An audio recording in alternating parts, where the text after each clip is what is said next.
बिस्मिल्लाहिर्रहमानिर्रहीम।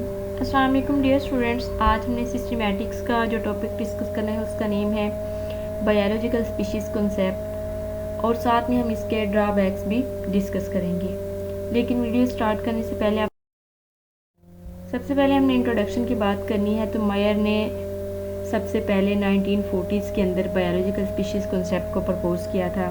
Biological species concept की definition के मुताबिक स्पीशीज़ का ऐसा ग्रुप जो कि आपस में इंटरब्रीड कर सकते हों और रिप्रोडक्टिवली आइसोलेटेड हों फ्रॉम अदर सच ग्रुप्स, इन्हें बायोलॉजिकल स्पीशीज़ का नेम दिया गया। ये जो डेफिनेशन थी इसे मेयर ने प्रपोज किया था सबसे पहले। तो उनके मुताबिक जो बायोलॉजिकल स्पीशीज़ होती हैं उनके अंदर ये 3 प्रॉपर्टीज़ होती हैं। सबसे पहले उन्होंने बयान की थी कि रिप्रोडक्टिव कम्युनिटी, जितने भी मेंबर होते हैं उनके मुताबिक एक स्पीशीज़ के वो सिर्फ़ और सिर्फ आपस में इंटरब्रीड कर सकते हैं, वो दूसरी स्पीशीज़ के साथ इंटरब्रीड नहीं कर सकते। इसलिए एक स्पीशीज़ के तमाम मेंबर्स मिलकर रिप्रोडक्टिव कम्युनिटी बनाते हैं। नेक्स्ट जो उन्होंने प्रॉपर्टी बयान की थी वो ये थी कि जेनेटिक कम्युनिटी, एक स्पीशीज़ के जितने भी मेंबर्स होते हैं चूँकि वो फ्रीली इंटरब्रीड करते हैं और उनके जितना भी जीन पूल होता है वो इंटर कम्युनिकेटिंग जीन पूल होता है, इस वजह से वो आपस में मिलकर जेनेटिक कम्युनिटी बनाते हैं। थर्ड उन्होंने प्रॉपर्टी जो बयान की थी वो ये थी इकोलॉजिकल यूनिट, कि एक स्पीशीज़ के जितने भी मेंबर्स होंगे तो वो जब इन्वायरमेंट में दूसरे अदर स्पीशीज़ के साथ इंटरेक्ट करते हैं तो वो इकोलॉजिकल यूनिट बनाते हैं, और इसी तरह से वो एक यूनिट की फॉर्म में, एक यूनिट की शक्ल में वो दूसरी तमाम स्पीशीज़ के साथ इंटरेक्ट करते हैं इन द इन्वायरमेंट। तो ये उन्होंने 3 प्रॉपर्टीज़ बयान की थी कि एक स्पीशीज़ यानी कि जो बायोलॉजिकल स्पीशीज़ होंगी उनकी ये 3 प्रॉपर्टीज़ लाजमी होंगी।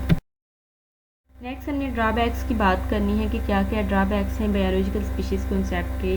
तो सबसे पहला जो ड्रॉबैक था वो ये था, डियर स्टूडेंट्स, जो साइंटिस्ट थे उन्होंने इस कॉन्सेप्ट को मानने से इनकार किया था।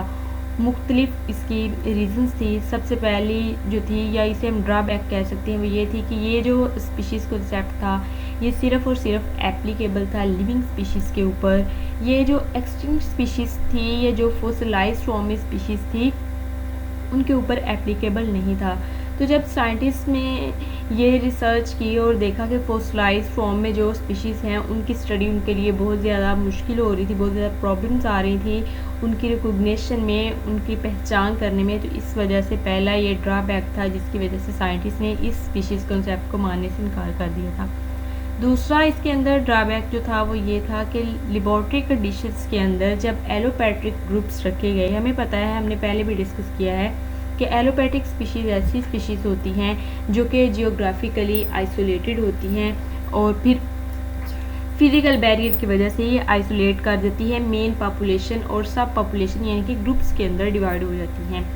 फिज़िकल बैरियर यानी कि माउंटेन, रिवर्स और ग्लेशियर्स वगैरह की वजह से। तो जब लेबॉर्ट्री कंडीशंस में ऐसी यानी कि एलोपैथिक स्पीशीज़ को रखा गया तो ये देखा गया कि डिफरेंट स्पीशीज़ जो थी वो आपस में इंटरब्रीड करना स्टार्ट हो गई, उनके अंदर इंटरब्रीडिंग का प्रोसेस स्टार्ट हो गया, और ये जो इंटरब्रीडिंग के बाद जो उन्होंने ऑर्गेनिजम्स बनाए वो स्टीराइल ऑर्गेनिज्म थे।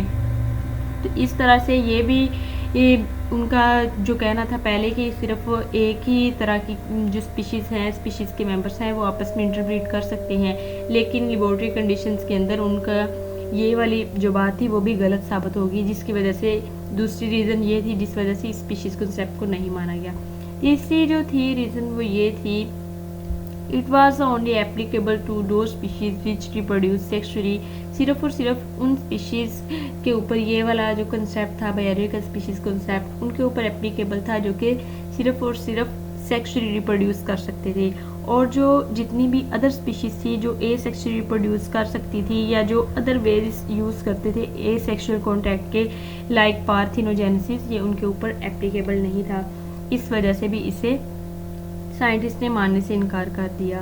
तो ये था डियर स्टूडेंट्स हमारा आज का लेक्चर। होप्स आपको समझ आया होगा। काइंडली आप चैनल को लाइक, शेयर एंड सब्सक्राइब करें and stay connected for more videos. Thank you so much. Allah हाफिज़।